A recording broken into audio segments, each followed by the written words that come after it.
নমস্কার বন্ধুরা, আপনাদের আরও একবার স্বাগত জানাই পাবলিক ভিউ কলকাতাতে।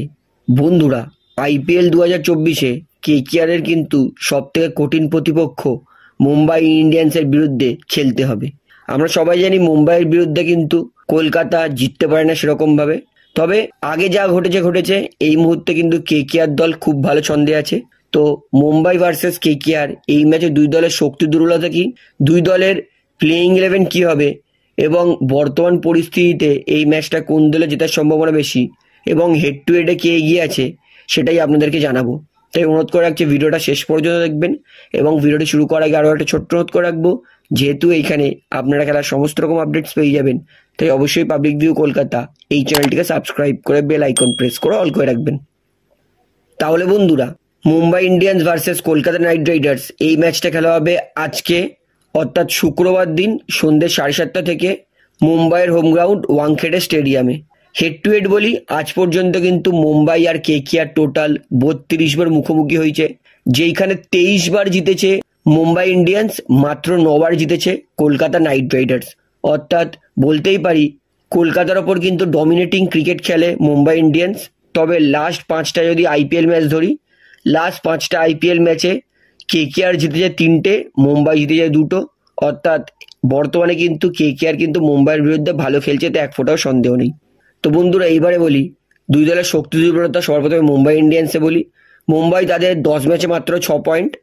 অর্থাৎ মুম্বাই তাদের কিন্তু কোয়ালিফিকেশনের সম্ভাবনা প্রায় শেষ, নেই বললেই চলে। তবুও আশার আলো হতেই পারে যে কোয়ালিফাই করতেই পারে। তবে মুম্বাইয়ের হিসাব দেখতে গেলে কিন্তু কোয়ালিফাই প্রায় অলমোস্ট শেষ, এবং এই ম্যাচটা হারলে মুম্বাই পুরো টাটা, মানে মুম্বাইয়ের কোনো চান্সই নেই। তাই কেকেআরের কাছে কিন্তু ভালো সুযোগ আছে মুম্বাইকে হারিয়ে এত সিজনের বদলা নিয়ে তাদেরকে আইপিএল থেকে বিদায় পাঠানোর। তো কেকেআর কিন্তু এই অপরচুনিটিটা ছাড়লে চলবে না। মুম্বাই অনেস্টলি বলতে গেলে তাদের দলের প্লেয়ারের কোনো অভাব নেই, 101 বড়কার প্লেয়ার, সবাই নামি দামি প্লেয়ার। কিন্তু মুম্বাই তারা একটা দলগতভাবে ভালো খেলতে পারছে না, তাদের ক্যাপ্টেনশিপ ভালো নয়, নিজেদের মধ্যেই গোলমাল চলছে, সেই জন্য মুম্বাই দল কিন্তু জিততে পারছে না। তবুও মুম্বাই দল কিন্তু ভালো প্লেয়ারে ভর্তি, এতে এক ফোঁটাও সন্দেহ নেই। মুম্বাইয়ের যদি দুর্বলতা ধরি, মুম্বাইয়ের ব্যাটিং খারাপ হচ্ছে, বোলিং খারাপ হচ্ছে, ফিল্ডিং খারাপ হচ্ছে, সেই জন্যই মুম্বাই কিন্তু তারা 10টা ম্যাচে মাত্র 3টেতেই জিততে পেরেছে।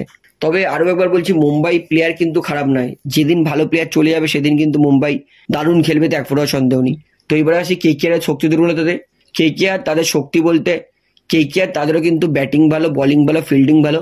কেকেআর ভালো খেলছে বলেই এই মুহূর্তে কিন্তু পয়েন্টস টেবিলে 2 নম্বরে আছে। কেকেআর তাদের 9 ম্যাচে 12 পয়েন্ট, অর্থাৎ 9টা ম্যাচে 6টা জিতেছে, কেকেআর মাত্র 3টে হেরেছে। অর্থাৎ কেকেআর ভালো খেলছে, তো এক ফোঁটাও সন্দেহ নেই। তবে কেকেআরের কাছে এই ম্যাচটা খুবই গুরুত্বপূর্ণ, কারণ বর্তমানে কিন্তু 12 পয়েন্টে অনেক কেউ আছে। তো কেকেআর যদি এইখান থেকে ম্যাচ হেরে যায় তাহলে কিন্তু কেকেআর শটাং 4-এ নেমে যেতে পারে।